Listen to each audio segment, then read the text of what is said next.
Hi guys, this is Taylor, and today I am going to be talking about the books that I am most excited about that are coming out in 2020. This is definitely not a complete list this year. I only have one book on this list right now that is coming out in the second half of the year. Although I would like to be the type of person who knows about books like a year or more before they come out.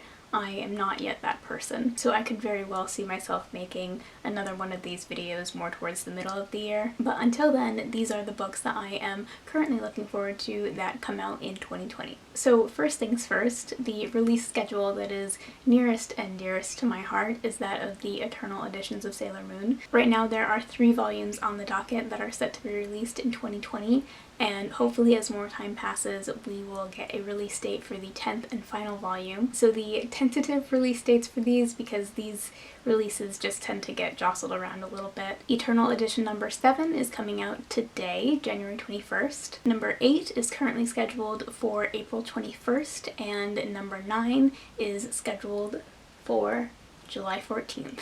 So obviously I'm ridiculously excited for all of these. I know I talk about it endlessly, but these editions are really so good, and I'm having such a blast collecting them as they all come out. As for non-Sailor Moon books, because those also take priority for some people, yeah, today is just a huge day for publishing. I have 3 additional books that I am really looking forward to that come out on January 21st. Sometimes book hype really pulls me in, and then other times I'm just totally disinterested in the really hyped literary fiction books. But one really hyped book that I agree I think it seems totally worth looking into is American Dirt by Janine Cummins. This is being touted as the modern great American novel. It's basically the story of a Mexican family escaping a drug cartel. Our main character is a woman who owns a bookstore in Mexico, and one day her husband, who is a journalist, writes sort of an expose on the new leader of a local drug cartel, and our main character and her son are forced to flee for the American border. So obviously one of the most timely subjects for Americans right now, and yeah, I'm really feeling the hype on this one. I feel like it's going to be really good. Also coming out today is The Hand on the Wall by Maureen Johnson. This is the conclusion to the Truly Devious trilogy, and the second book just left off on such a ridiculous cliffhanger that I know a lot of people are going to want to pick this up right away. This is a YA mystery series that I have been sucked into, even though that is pretty much the farthest you can possibly get from my usual thing. Our main character is a true crime enthusiast, and she attends an academy for the gifted, sort of, that has multiple threads of mystery running through it, some of which are modern day mysteries and some date back to the founding of the school, I think 100 years ago or so. Obviously I'm really excited for this one, and I'm really looking for it to tie up everything nicely. That's just what I really want from this series. And the last book in January that I am anticipating is The Seep by Hana Porter. It's a little silly because I have already read this and I have put up a review on my channel, but The Seep is basically about an alien invasion that affects the Earth very uniquely. It gets into your system and it makes you understand everything and everyone around you, and it creates certain possibilities. So our main character is a 50-year-old trans woman, and one day her wife of 25 years comes to her and says that she wants to be reborn and now live her life again as a baby. And this basically becomes about our main character's grief. The Seep blew my mind in a really unexpected way, so if you're at all curious, I would really recommend that you go check out my review, because obviously I go into more detail there, but I am super curious to see other people's reaction to this when it comes out, which is today. As for February, I'm looking at 3 books in February, and the first of these is called The Lost Book of Adana Moreau by Michael Zapata, which comes out on February 4th. This is a book about a book, so it revolves around a science fiction book written by a Dominican woman. It sort of becomes a cult classic, and she starts writing a sequel to it, but then she falls ill and she requests that her son destroy all of the manuscripts of it. But then several decades later, in New Orleans post-Katrina, a package arrives on the doorstep of someone who is seemingly totally unrelated to this author and to her family, but this package contains a manuscript of the sequel. So I believe this is a debut novel, and this is one where the plot just immediately sucked me in, so obviously really looking forward to this one as well. Also on February 4th, I am extremely excited for a third book in the Love, Sugar, Magic series by Mariano. This one is called A Mixture of Mischief, and of course this is a spooky but family-oriented middle grade series that I totally devoured this past October. We follow a family of Mexican-American witches who own a bakery and bake magic into their food. There is a strong possibility that I might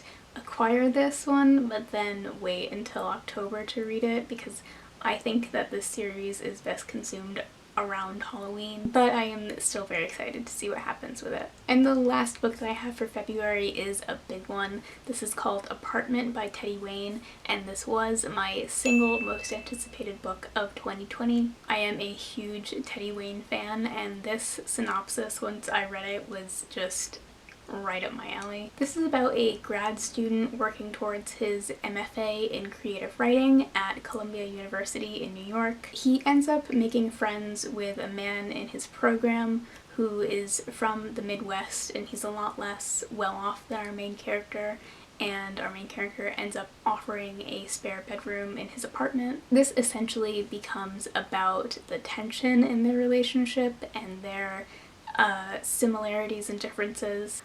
I also might have read this one early, and it also might have been pretty fantastic, so I hope to have a review up of this one as well pretty soon, but until then, this is still technically my single most anticipated book of 2020. For March, I'm looking at 2 books, and the first of these is called The Exhibition of Persephone Q by Jessie Stevens. This one is about a young woman who is pregnant and who hasn't told her husband yet, but then she wakes up one morning and she no longer recognizes her husband. And then in the middle of this, she receives in the mail a catalog from a photography show that has photos of her lying in a bed that she has no recollection of either. So immediately this reminded me of The Heavens by Sandra Newman, a book that definitely shook me up in some way. So I'm hoping that this one is maybe kind of similarly strange and confusing and effective for me, because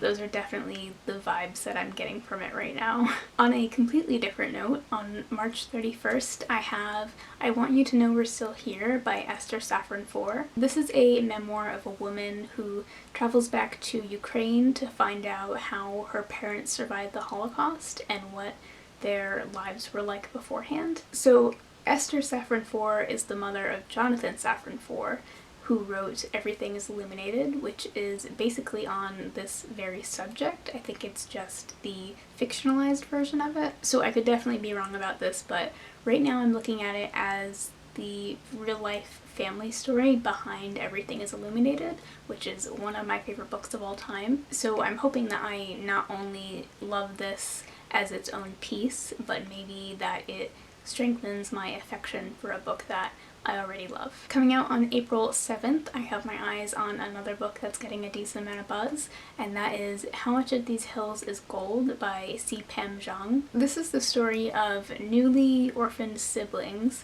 at the end of the gold rush era in the American West as they try to find their way in America and kind of try and pick their way through a land that doesn't really want them there at all. I've really heard nothing but good things from people who are reading this early, and like I said, I think it's really important to take a hard look at the lives of immigrants in the US, especially as an American. For May 12th, I'm looking at a book called Pew by Catherine Lacey, and just listen to the synopsis. In a small, unnamed town in the American South, a church congregation arrives to a service and finds a figure asleep on a pew. This person is genderless, racially ambiguous, and refuses to speak. One family takes the strange visitor in and nicknames them Pew. As the town spends the week preparing for a mysterious forgiveness festival, Pew is shuttled from one household to the next. And basically, I think this town becomes divided.